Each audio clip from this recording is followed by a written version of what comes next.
नमस्कार, स्वागत है आपका। आप देख रहे हैं यूपी मांगे उत्तर। आपके साथ मैं हूं राम मोहन शर्मा। और यूपी मांगे उत्तर में आज बात धर्मांतरण को लेकर हो रहे कुछ ऐसे खुलासों की जो आपको चौंका सकते हैं। गरीबी और दिव्यांगता, दो ऐसी समस्याएं हैं जो हमारे समाज की सच्चाई हैं। लेकिन क्या कोई ऐसी भी जमात है जो इन कमजोरियों का फायदा उठाकर अपने धर्म को मजबूत करने की साजिश में जुटी है? ताजा खुलासे तो यही कह रहे हैं कि ऐसा हो रहा था।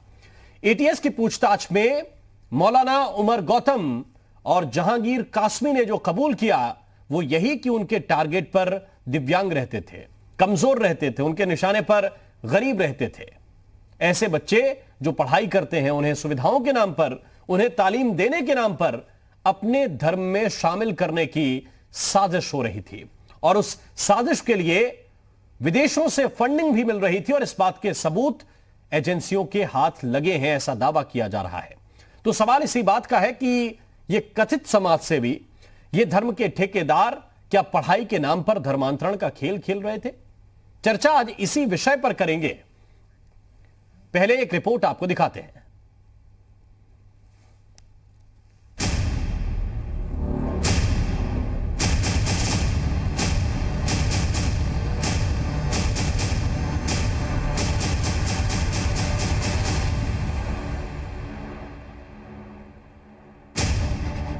धर्मांतरण के खेल में नए नए खुलासे, शादी का लालच, नौकरी के झांसे, स्कूलों में पढ़ाई का नाम, धर्मांतरण का काम। एटीएस की रिमांड में मौजूद मौलाना उमर और जहांगीर कासमी जो राज खोल रहे हैं वो बता रहे हैं कि धर्मांतरण का रैकेट कितना बड़ा था। लेकिन इसके इतर शहर दर शहर जो आरोप लग रहे हैं वो ये भी बता रहे हैं कि इनकी मॉडस ऑपरेंडी कितनी खतरनाक थी। वहाँ पे अरबी उर्दू पढ़ाई जाती है। हाफिज वगैरह, हाफिज जो होते हैं इनके यहाँ, जैसे हमारे यहाँ रामायण पढ़ाने वाले पंडित जी होते हैं, उनके यहाँ हाफिज होते हैं। तो सर ये हाफिज जो है पढ़ाते हैं अपना यही अरबी उर्दू। तो सर मैंने थोड़ा कंजेक्शन किया था कि ये जो एलकेजी यूकेजी में टीचर है, मदर टीचर अना मैम, ये वहाँ पे बराबर मतलब बच्चों को नमाज सिखाती थी। तो मैंने थोड़ा कंजेशन किया था कि अगर आपको पढ़ाना है तो मुस्लिम बच्चों को पढ़ाइएगा, हमारे हिंदू बच्चों को अलग कर दीजिए क्लास में। तो इनको बहुत बुरा लगा, फिर इस वजह से इन्होंने बहुत ज्यादा मेरी बेइज्जती की।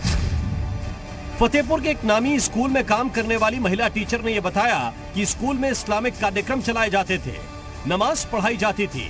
विरोध करने पर स्कूल से निकाल दिया गया। उन्होंने कहा कि जो भी मुस्लिम आया करे तो उनसे आप नमस्ते न किया करिए, सीधा आप गुड मॉर्निंग भी न बोला करिए, क्योंकि अनपढ़ लोग रहते हैं, ज्यादा बोल नहीं पाते। आप डायरेक्टली उनसे कहेंगे सलाम, सलाम वालेकुम, वालेकुम सलाम, ये सब बोला करिए।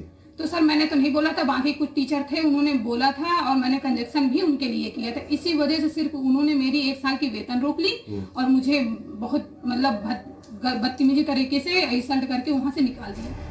इससे पहले भी नोएडा का दर्शो या कानपुर का आदित्य ऐसे आरोप लगते रहे हैं। नोएडा की डेफ सोसाइटी से खुलकर यह सामने आया कि मासूम और कमजोरों पर इनके पैतरे काम करते थे। एटीएस ने भी जब उमर और जहांगीर से यह सवाल पूछा कि धर्मांतरण का पहला टारगेट कौन होता है, तो जवाब मिला कि सबसे पहले वो टारगेट पर होते हैं जो विरोध करने की स्थिति में नहीं होते, जैसे मूक बधिर या दिव्यांग। इसके बाद बहुत गरीब तबके के लोगों को टारगेट किया जाता है। देश भर के कई राज्यों में नेटवर्क फैलाकर ऐसे लोगों की सूची बनाई जाती है। एटीएस ने फिर सवाल किया कि क्या आसानी से लोग धर्मांतरण के लिए मान जाते हैं? तो उमर ने जवाब दिया कि हम लोग छात्रों को निःशुल्क शिक्षा देते हैं, उनके खाने पीने और रहने की व्यवस्था करते हैं। जिन बच्चों ने कभी ये सुविधाएं देखी नहीं, जब उनको सब चीजें मुहैया करा दी जाती हैं, तो ऐसे में उनके साथ साथ उनके परिवार भी हमसे जुड़ जाते हैं। इसी तरह एक चेन बन जाती है। उधर अफसरों का दावा यह भी है कि विदेशी फंडिंग के सबूत भी हाथ लग चुके हैं। विदेश से फंड्स आए हैं तो प्रूव्ड है, और कुछ खाते ऐसे हैं, इंटरनेशनल बैंक का एक खाता है जिसमें काफ़ी पैसा आया है, तो वो तो प्रूव्ड है। ऐसी भी संभावना है कि कुछ प्रमाण पत्र इसी आधार पर प्रोड्यूस किए गए हैं जिससे कि विदेशी फंडिंग ली जा सके। तो ये सब चीजें भी जांच पड़ताल हमारी एटीएस कर रही है। वैसे धर्मांतरण मामले पर ईडी ने भी मनी लॉन्ड्रिंग का केस दर्ज कर लिया है। ईडी ने एटीएस से मामले से जुड़ी एफआईआर और तमाम डॉक्यूमेंट्स पहले ही मांगे थे। मामले में विदेशी दखल का एक एंगल कानपुर का आदित्य केस भी है। आदित्य ने एटीएस को साइन लैंग्वेज में बताया कि उसे आईडीएफ संगठन से निर्देश मिलते थे और ज्यादातर निर्देश इंडोनेशिया से भेजे जाते थे।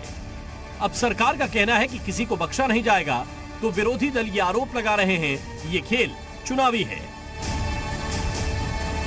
को लेकर के खतरनाक खेल देश के अंदर भी और प्रदेश के अंदर भी और विदेशी शक्तियां भी मिलकर के कर रही थी।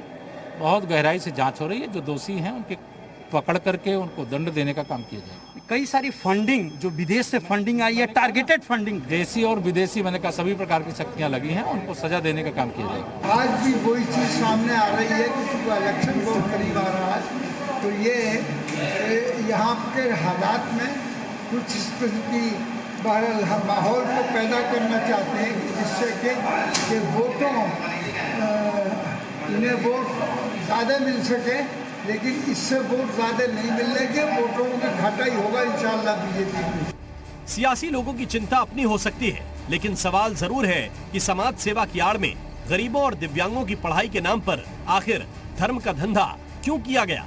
क्या ऐसे आरोपियों पर बड़ी कार्रवाई होगी? और सवाल ये भी कि क्या अभिभावक अब अपने बच्चों को लेकर सतर्क होंगे? ब्यूरो रिपोर्ट, जी मीडिया।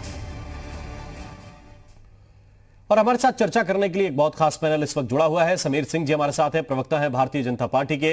अनुराग भदौरिया हमें ज्वाइन कर रहे हैं, प्रवक्ता हैं समाजवादी पार्टी के। कृष्णकांत पांडे जी हमारे साथ जुड़ गए हैं, प्रवक्ता हैं कांग्रेस पार्टी के। ए.के. जैन साहब इस वक्त हमारे साथ जुड़े हुए हैं, आप पूर्व डीजीपी हैं उत्तर प्रदेश के।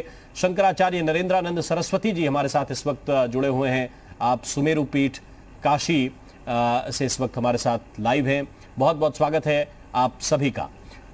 सबसे पहला सवाल ए.के. जैन साहब, जिस तरह के खुलासे अब हो रहे हैं, पूछताछ के अंदर की बातें जो निकलकर सामने आ रही हैं, उसमें बड़ी बात यही है कि ऐसे लोग, ऐसे बच्चे खास तौर से वो टारगेट पर हैं जिनका माइंड वॉश करना आसान है। जो गरीब हैं, जिन्हें सुविधाओं की कमी है, तो उन्हें सुविधाएं दीजिए, उन्हें शादी के सपने दिखाइए और उनको धीरे धीरे अपने साथ मिलाते जाइए। ये क्या वाकई पुलिस की किताब में गुनाहों की फेहरिस्त में आएगा, या फिर इसको लेकर बचना आरोपियों के सामने आसान होगा? कोर्ट में साबित कैसे करेंगे? नहीं, बिल्कुल साबित होगा, इसमें कोई शक नहीं है कि एटीएस एक फुल प्रूफ केस कोर्ट में डालेगी। एटीएस ने जिस प्रकार से खुलासा किया है सराहनीय है। इस प्रकार की शक्तियों को दबाया जाना, उनका दमन किया जाना आवश्यक है, जो कि बच्चों को गुमराह करके, इन जो माइनर्स हैं उनको गुमराह करके और लड़कियों को गुमराह करके इस प्रकार से उनका धर्म परिवर्तन करा रहे हैं।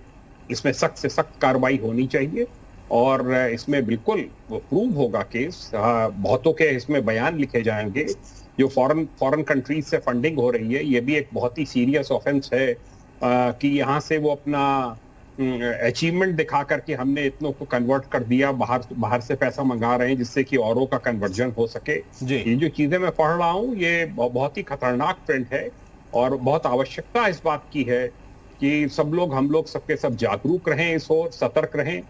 ये दो धर्म ऐसे हैं जो कि धार्मिक प्रचार प्रसार करते हैं, कन्वर्जन के लिए प्रयास करते हैं, क्रिश्चियनिटी और इस्लाम। ये बड़े पैमाने पर इसको करते आए हैं, इसलिए सभी को इस पे बहुत सतर्क दृष्टि अपने अगल बगल रखनी चाहिए और कड़ी से कड़ी कार्रवाई इनके खिलाफ रासुका में, गैंगस्टर्स एक्ट में जो ऑर्डर की गई है स्टेट गवर्नमेंट के द्वारा, उसको किया जाना चाहिए। ईडी का भी शामिल होना, इसको मैं वेलकम करता हूँ, जिससे कि फॉरेन फंडिंग कहाँ से हो रही है, किन ऑर्गेनाइजेशन से पैसा आ रहा है, किस उद्देश्य से आ रहा है, इसकी छानबीन होनी चाहिए, जिससे कि इन सब गतिविधियों के ऊपर उत्तर प्रदेश जैसे कम्युनली सेंसिटिव राज्य में रोक लग सके। बिल्कुल। नरेंद्रानंद महाराज, मैं आपकी तरफ आना चाहता हूं इस सवाल के साथ कि पुलिस का काम है जांच करना, सरकार का काम है पुलिस को मदद करना, जिस दिशा में जांच जा रही है उसमें और उन्हें सुविधाएं मुहैया कराना, लेकिन धर्माचार्यों का काम क्या है? कहां आखिर चूक हो रही है कि हमारे अपने लोग दूसरे लोग बहलाते फुसलाते हैं, लालच देते हैं, पैसा देते हैं और वो कन्वर्ट हो जाते हैं? हमसे कहां चूक हो रही है?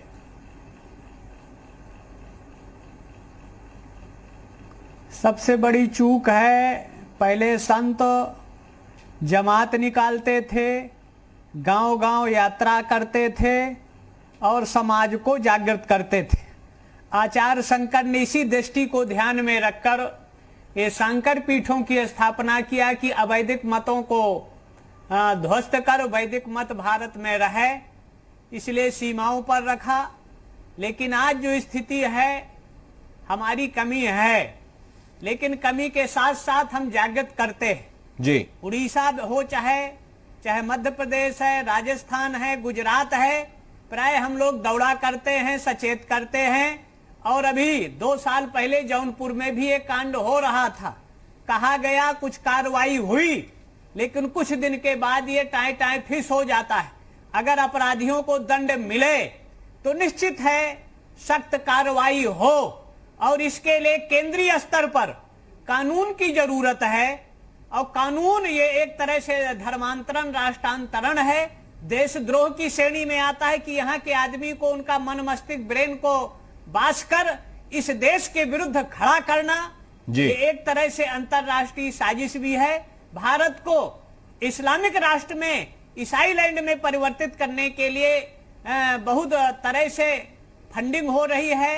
आजादी के समय जब पहला चर्च बंबई में बना तो जनरल करियप्पा ने भी विरोध किया था, लेकिन तत्कालीन उसी के बाद आज भारत की स्थिति बहुत ज्यादा है खराब, इसलिए राष्ट्रीय स्तर पर कानून बनाकर इसको रोका जाना चाहिए। और धर्माचार्यों को, हिंदू धर्माचार्यों का भी दायित्व है कि 25 दिन क्षेत्र में अपने अपने दौरा करें, धर्म के प्रति जागृति करें, और जो धर्म विमुख हो रहे हैं उनको अपने धर्म में रहने का प्रयास होना चाहिए। ठीक। समीर सिंह जी, प्रश्न बहुत सीधा है जो महाराज जी कह रहे हैं कि आप बातें बहुत हो जाती हैं, खबरें बहुत चल जाती हैं, आप लोग दावे बहुत कर देते हैं, दंड उस तरीके से नहीं मिलता है, और वो नहीं मिलता यही वजह है कि ये इनका बिजनेस, मैं कहूंगा कि इनका धर्म का धंधा फलता फूलता रहता है।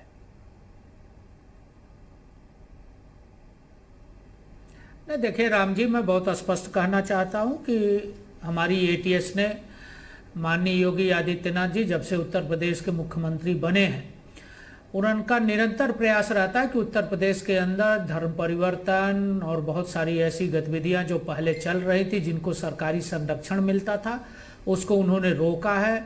और यही नहीं, उसको उत्तर प्रदेश ने प्रभावशाली कानून भी बनाया है। 24 फरवरी 2021 को धर्म परिवर्तन कानून आया था और बड़े प्रभावी तरीके से हमने उसको लागू करके माननीय मुख्यमंत्री जी ने इस पर कार्रवाई करने की बात कही।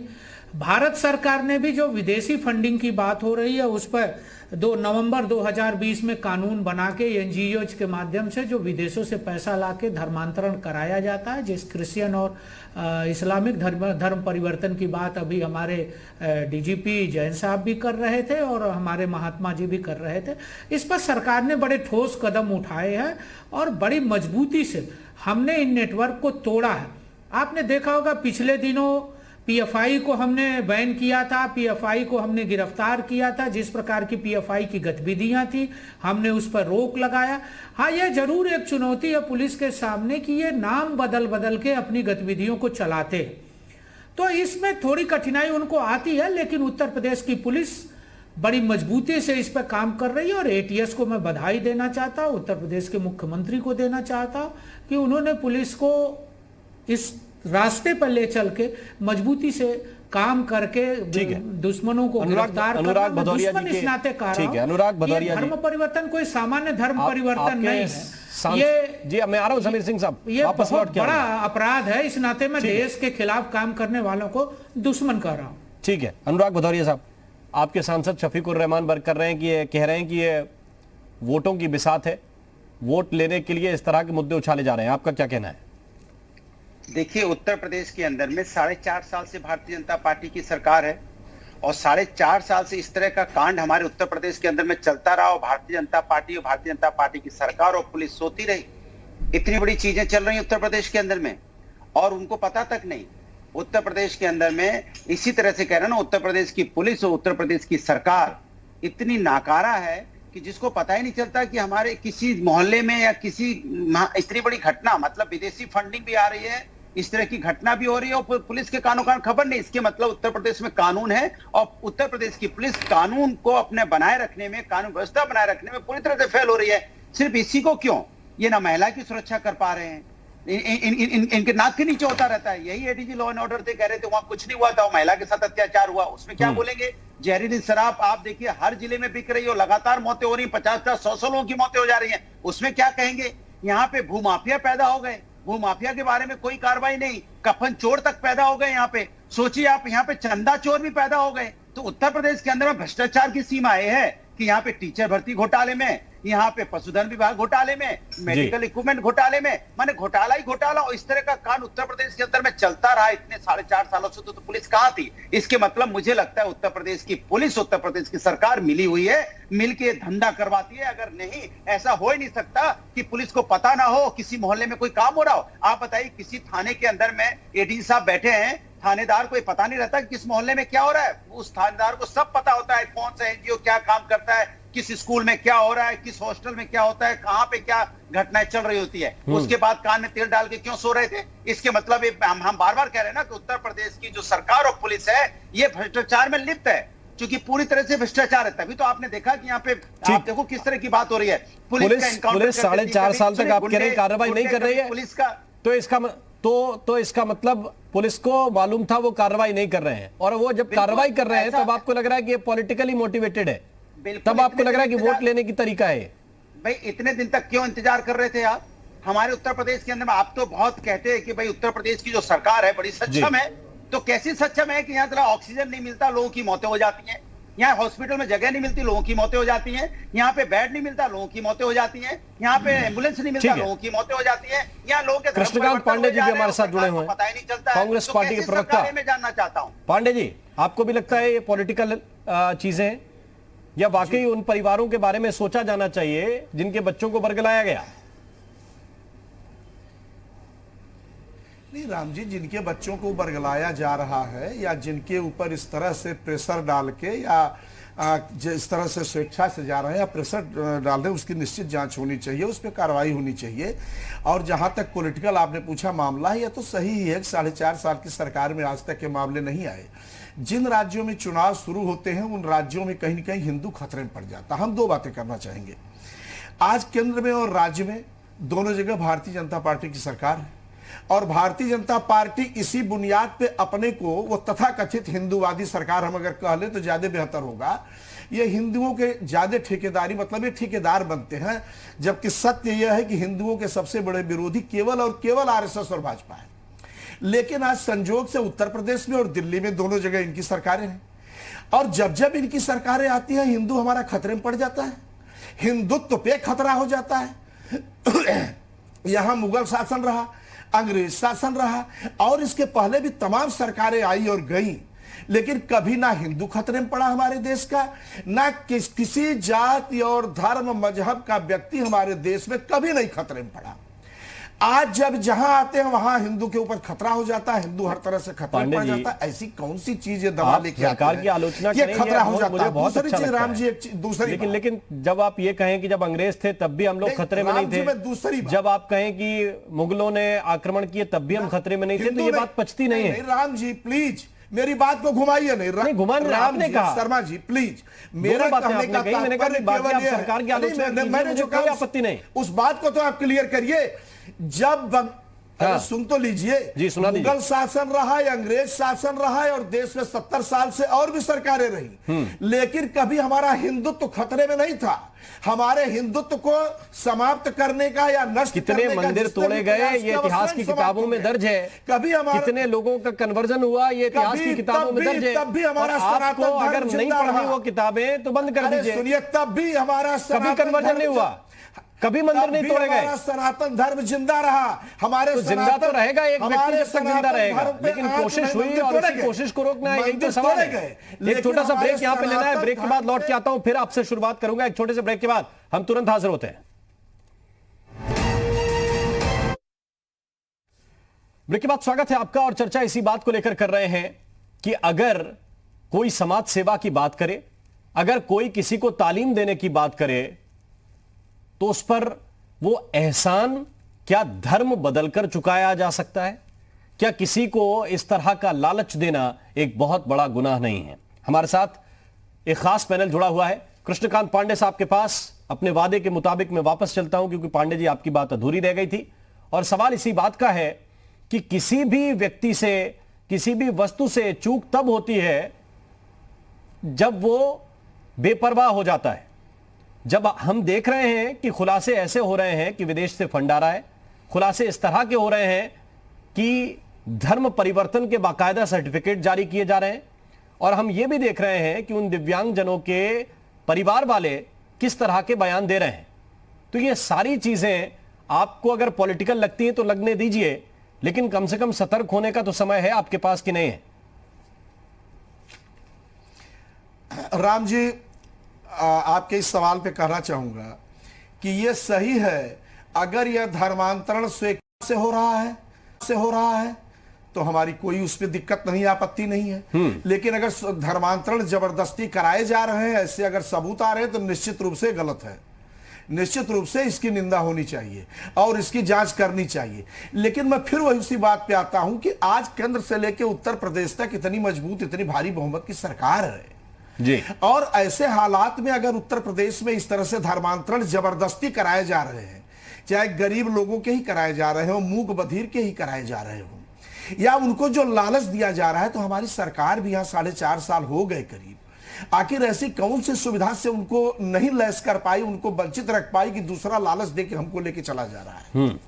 और हमारी इंटेलिजेंस का कहीं न कहीं फेल्योर हर हालत में है कि आखिर हमारी इंटेलिजेंस इस बात को नहीं जान पा रही है। और 1000 से ज्यादा, जैसा कि आप लोगों के टीवी माध्यम से, अखबार के माध्यमों से सुनने को मिल रहा है कि 1000 से ज्यादा धर्मांतरण हुए। तो कहां है हमारी उत्तर प्रदेश की पुलिस, कहां है हमारी जो है इंटेलिजेंस, कहां है सूचना तंत्र?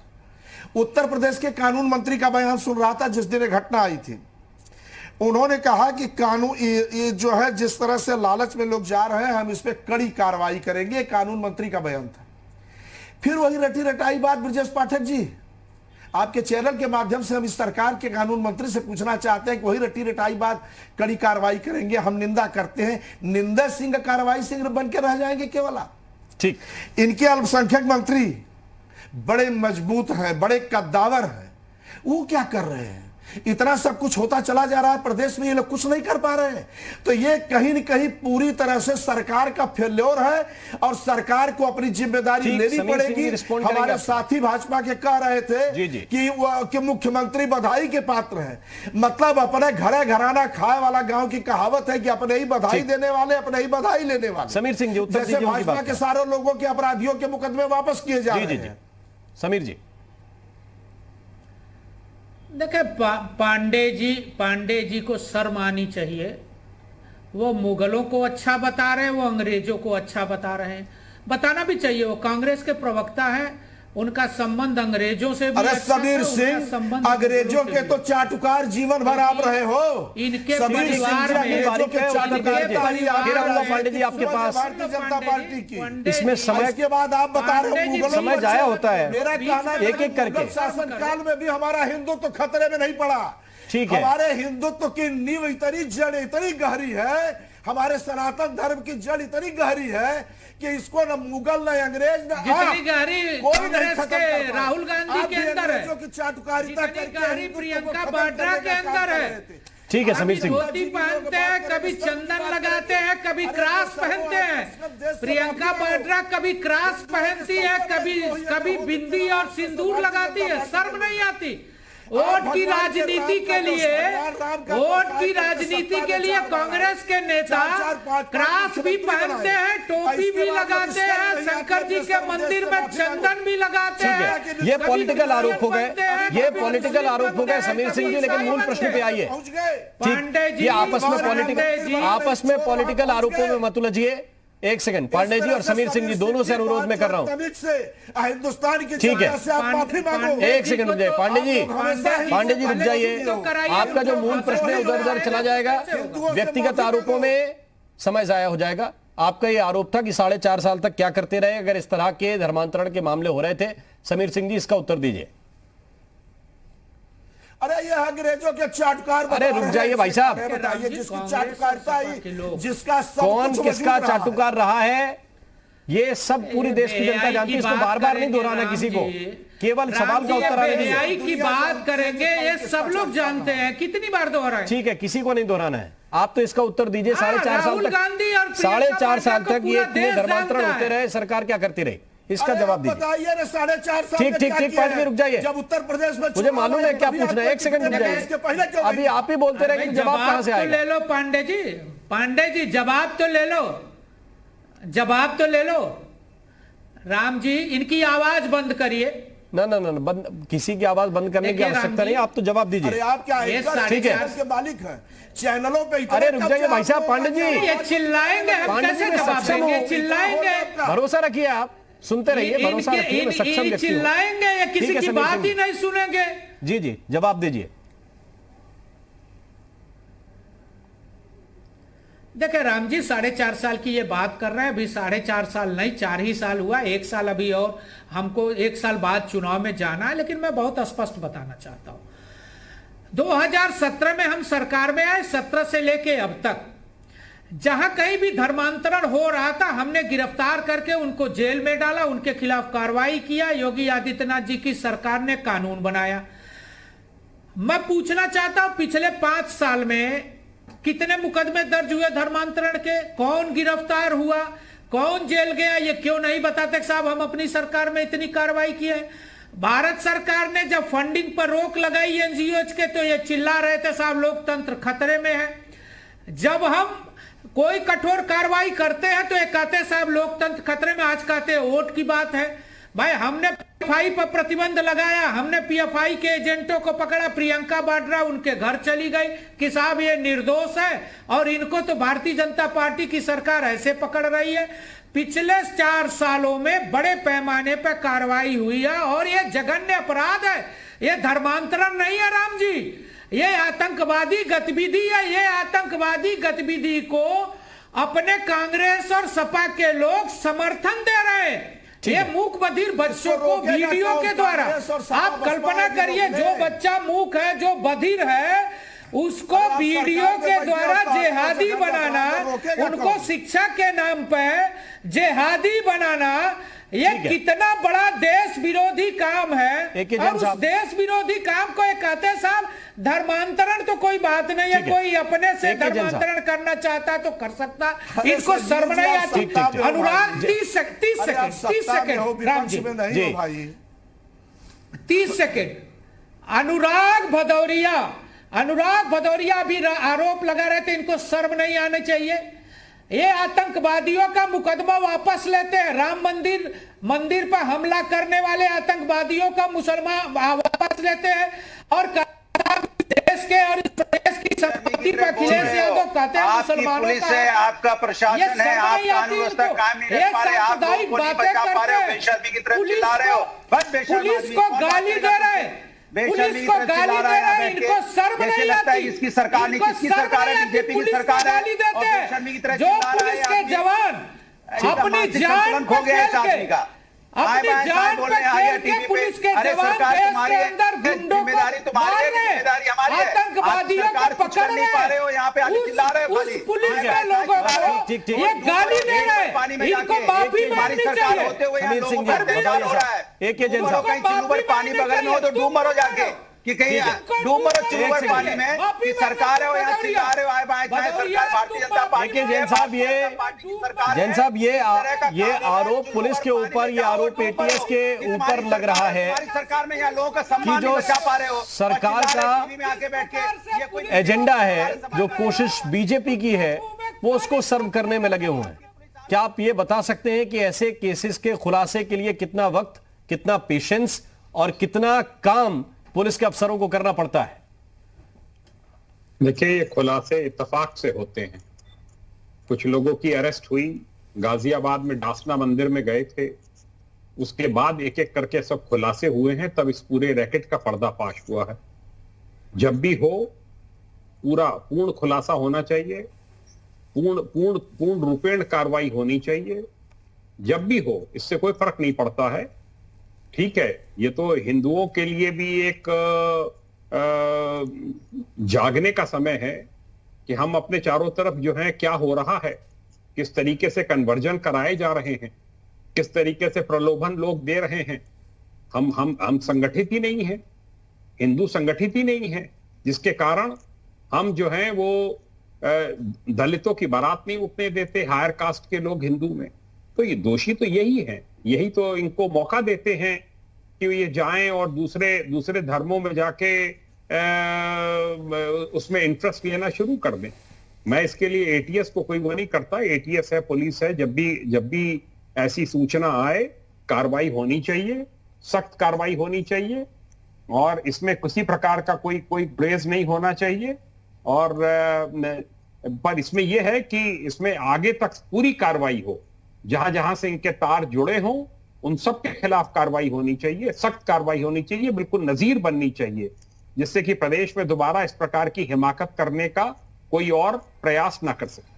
ठीक है, एक बड़ी बात यह है कि स्वामी नरेंद्रानंद जी समाज सेवा के नाम पर कई एनजीओज काम कर रहे हैं, कई इस तरह के संगठन काम कर रहे हैं, जिनमें बहुत से गरीब बच्चे भी पढ़ने के लिए जाते हैं, उनके लिए आवासीय सुविधाएं भी उपलब्ध कराई जाती हैं। लेकिन इसका आशय क्या इस बात से हो कि आप उन्हें अगर सुविधाएं दे रहे हैं तो साथ साथ आप अपने धर्म को उनके माथे पर थोपिए, उन सुविधाओं के नाम पर उनका धर्म परिवर्तन कराइए?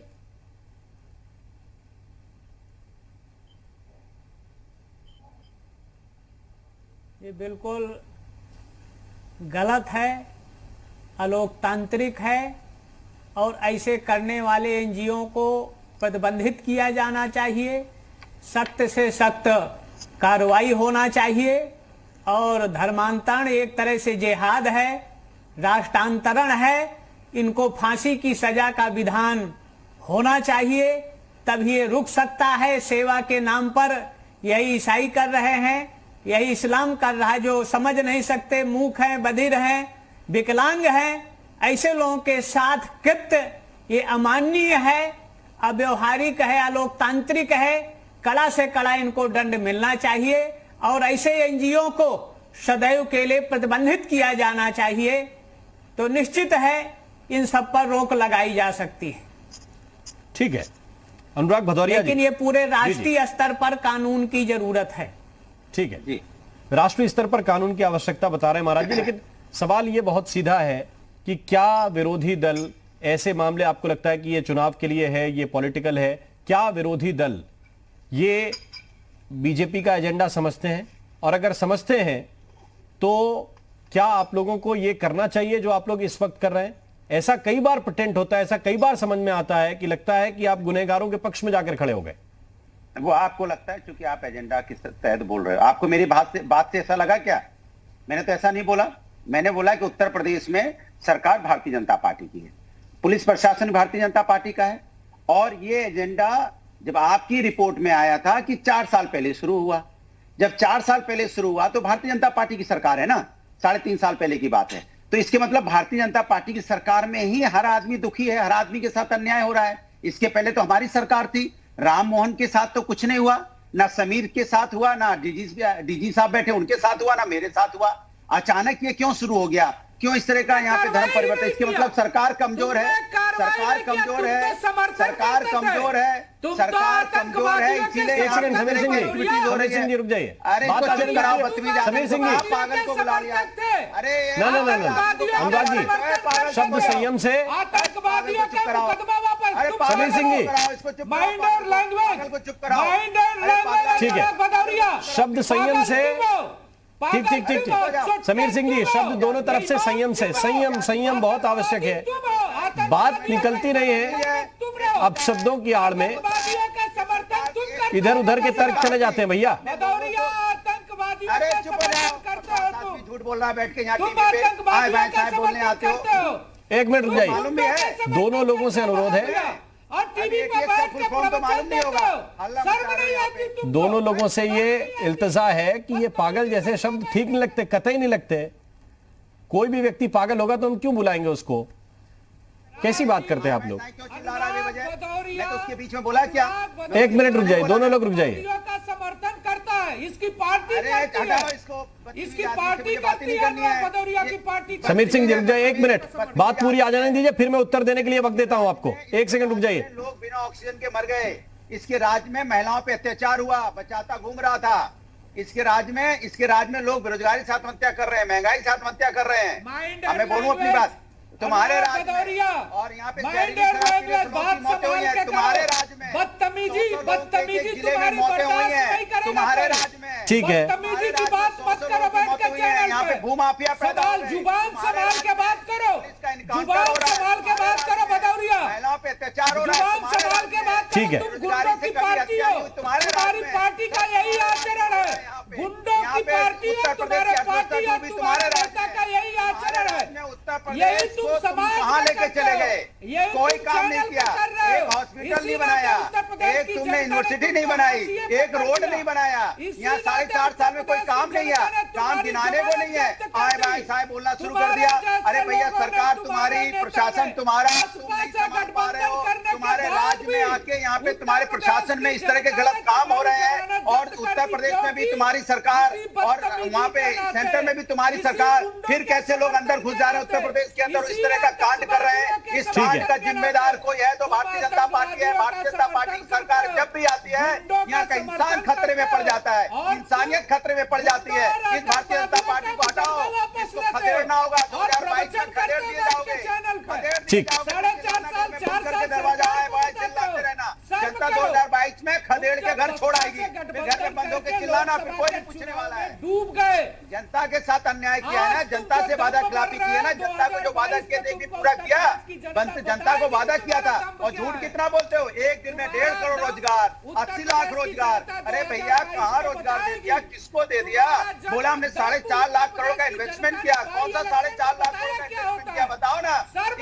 एक फ्लाईओवर का नाम नहीं पता है, एक एक्सप्रेस वे का नाम बताओ। ठीक है अनुराग भदौरिया जी, ठीक है अनुराग भदौरिया जी और समीर सिंह जी, ये आरोप तो अगले 6 महीने यही तो होना है कि आपने ये नहीं किया, आपने वो नहीं किया था, हमने ये किया, तुमने ये नहीं किया, यही सब चलेगा। लेकिन मेरा अनुरोध इतना है कि भाषा की मर्यादा हर तरफ से कायम रहनी चाहिए। कोई भी कठिन बात हो वो सरलता से कही भी जा सकती है और सुनी भी जा सकती है। उनकी गलती नहीं है, वो कुछ कर नहीं पा बहुत बहुत शुक्रिया, बहुत बहुत धन्यवाद आप सभी मेहमानों का हमारे साथ इस चर्चा में शामिल होने के लिए।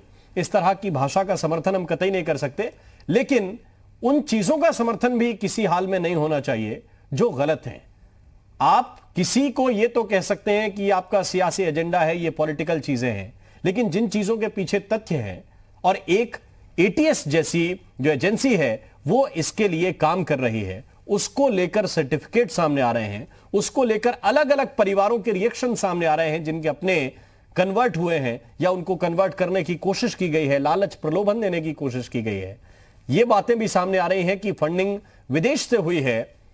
सवाल सरकार से जाहिर है कि पूछे जाएंगे कि आपने क्या किया, या ये कहिए कि इस वक्त अगर गिरफ्तारी हुई है, इतने बड़े रैकेट का पर्दाफाश हो रहा है, तो ये भी सरकार और सरकारी एजेंसियां ही कर रही हैं। लेकिन इस बात को लेकर आम लोगों को भी जागरूक होना होगा कि उनके बच्चों के साथ क्या हो रहा है, उनके बच्चे कहां पर हैं, किन के संपर्क में हैं, जो बातें वो सीख रहे हैं, जो चीजें उनके मोबाइल पर हैं, जो उन्हें बताया जा रहा है, जो पढ़ाया जा रहा है, वो क्या है। इसको लेकर अगर आप जागरूक नहीं होंगे तो फिर ये खुलासे देर से होंगे और परेशानी आपको ही होगी। यूपी मांगे उत्तर में अभी के लिए बस इतना ही। नमस्कार।